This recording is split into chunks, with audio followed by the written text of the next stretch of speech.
Hello students, welcome to e-classes of Deepol School.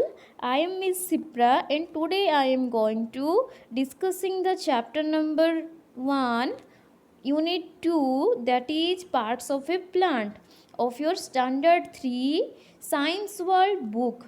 So in that particular chapter we can see the main parts of the plants. Okay, so you can see different types of plants around you, and these plants have two main parts. So these are the root and the shoot. Okay, so here you can see many types of plants, that is, this one is a tree, this one is the herb, this one is the shrub, and these all plants have two parts, that is the below one, which we known as root, which is under the ground, and the upper one is known as the shoot. Okay, so in this chapter we are going to very clear about the particular parts of the plant. Okay, so let's see and learn what each plant's part have. So the root. So you can see here, this one is a picture of a root, but if you think in the real life, you can't see the roots on the plants because they grow under the ground. And how we can see, students? So we can't see because it is the underground things. So they spread downwards, holding the plant in place and sucking up the water. So what are the function of the root, students? They have to spread downwards and holding the plant with particularly with the help of the roots and root hairs to the soil. Okay, and thus the plant is holding the thus the root are holding the plant in that place, and they have to also perform sucking of water, okay, and minerals for the plant from the soil. Many plants have a main taproot. So many plants have a main taproot with tiny bunches of roots growing out from it. So main taproot have tiny bunches of root growing from the main part. Okay, so these bunches of roots are called fibrous root. So this one is called fibrous root, but this in that picture you can not be clear about the fibrous root. Some plants have a taproot with the fibrous roots attached to it. So these are in some cases or in some plants, but not each and every plants have the fibrous root. Some plants, however, have only fibrous root to grow from the end of the stem. So from the end of the stem they have to grow the fibrous root. Okay, students, so each root has little root hairs like structure and a cap on its tip that protects it as it pushes through the soil. So if you talk about the structure, this one is called root cap. What is the name of the part, student? Root cap. And it helps to the soil on its tip that protects the plants as it pushes through the soil. Okay, so same roots like carrots, beetroot, and radish store the extra food in that particular roots. Okay, students, so here the carrots, the beetroot, the radish are stored their extra food. Grow a new plant.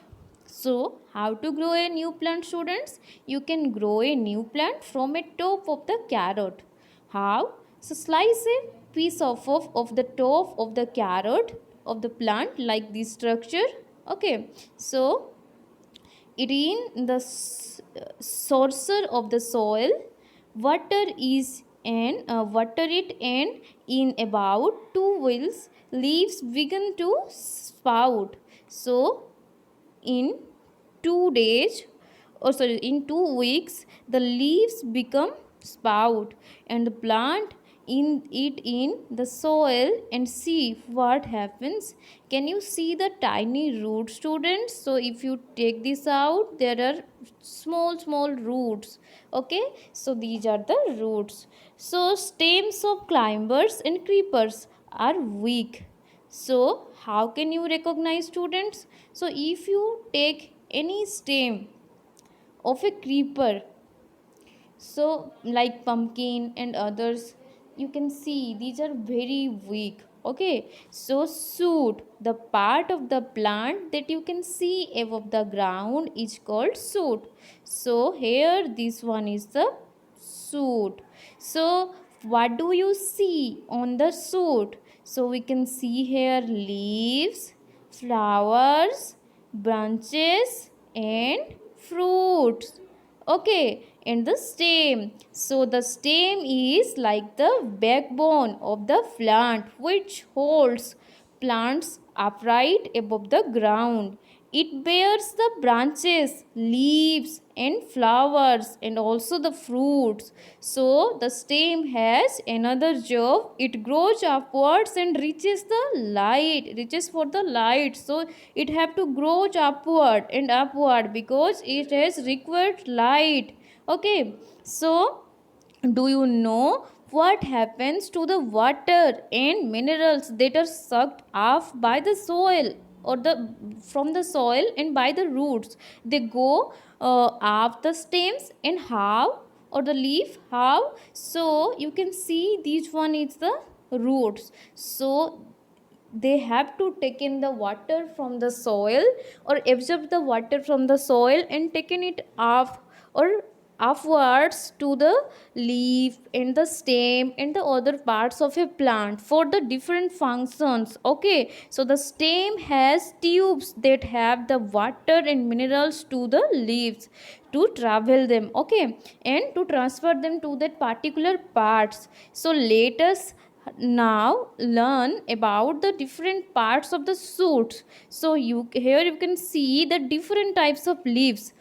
Walk into a garden and collect as many leaves as you can. So this one is one type of leaf, and this one is another type of leaf, and this one and this one and this one. So these leaves have different structures and different shapes. So are all the leaves of the leaf are in different size or different shape? Yes, students, they have all different size and different shape. They have not same in size. Okay, so these are the different types of leaves with different shapes and sizes. Observe a leaf closely and you can see here different parts of the leaf. A leaf is flat, broad part, that is leaf blade. Okay, so this one is known as leaf blade. Okay, and the leaf blade has a vein in the middle called the main vein. So this one you can see, this is the main vein, which is known as the middle part or middle vein of the plant of the leaf. You can see a number of side veins. So if you talk about the structure of a leaf, here you can see the different types or different, these are the different side veins branching from the main vein. Okay, veins carries water and minerals within the leaf. They are tiny openings on the up underside of the leaf. These are called stomata. If you take the leaf and show the underside of the plant, you can see there are different parts like these, and these are called stomata. Okay, so plants take in carbon dioxide and give out oxygen through these holes. So these holes are helps the plant to take carbon dioxide and give the oxygen through these holes. Leaves are the food factories of a plant. They have the substance called chlorophyll, which absorb the energy as a sunlight or in the form of chemical energy. It helps the leaves to absorb energy from the sunlight. Then it uses this energy to turn the carbon dioxide and water into the sugar. So this process is known as photosynthesis. Okay, students. So in that particular process, the sugar is formed, which is also known as the food of the plant. Okay, so in that particular picture you can see this one is the sun, and the sun gives energy to the plant, and the plant or the leaves, within the leaves there are particular structure that these are known as chlorophyll, which absorbs the sunlight in the form of chemical energy. So this one is only happen because of the presence of the chlorophyll in the plant's leaves. Okay, so in this process the plants have to take carbon dioxide from the air, and takes water or minerals from the roots, and energy or chemical energy from the sun by the help of chlorophyll, and by sum of all things this plant is preparing the sugar, which is the food of the plant. Okay, this process is known as photosynthesis. Then the stomata sends out the extra water from the plant. So this process is known as transpirations. The food prepared by the leaves is called carried to the all parts of the plant. This extra food is stored in the roots, leaves and flowers. So, and even in the seeds also. Okay, so you can see this one is cabbage, this one is potatoes, this one is apple, and this one is bean seeds and cauliflower, this one is carrot, this one is spinach, and these all are the food factories, or sorry, food storage unit of the plant. Here the plant stores the extra food. So flowers like cauliflower and broccoli store food. Okay, so some stems like potatoes, sugarcane and ginger stores extra food, and like that some leaves like spinach and cabbage and lettuce, these are the stored food of the particular plant. Okay, so in that next part we can see a small activity about this part, and continue our next part, or the remaining part of the particular chapter, and do the assessment sheet. So thank you students, see you in next class.